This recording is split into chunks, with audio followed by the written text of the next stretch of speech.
Quand on définit une politique, on souhaite atteindre sa cible.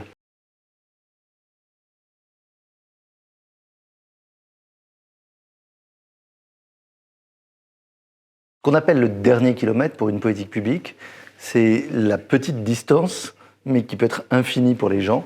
qui sépare l'intention du législateur, du gouvernement, du maire, du président du conseil régional, de rendre un service à la population et la possibilité pour la population, pour les citoyens, d'en bénéficier effectivement.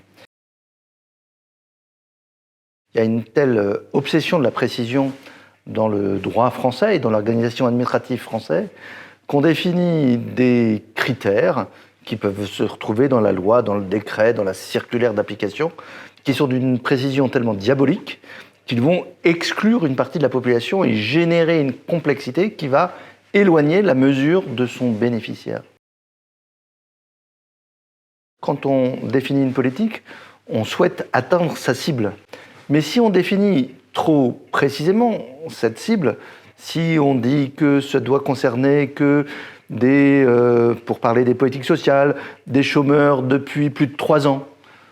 et bien celui qui est au chômage depuis 2 ans et 11 mois, on va l'exclure. Donc il faut les capacités de souplesse et d'adaptation des textes pour effectivement ne pas s'arrêter quelques mètres avant le destinataire de cette politique. Et si on a trop peur de différencier, de tenir compte des situations différentes, les cas sont d'une telle complexité qu'il est strictement impossible de le prévoir tous dans les textes. Et donc la capacité de se donner un peu de souplesse, un peu de droit d'interprétation intelligent,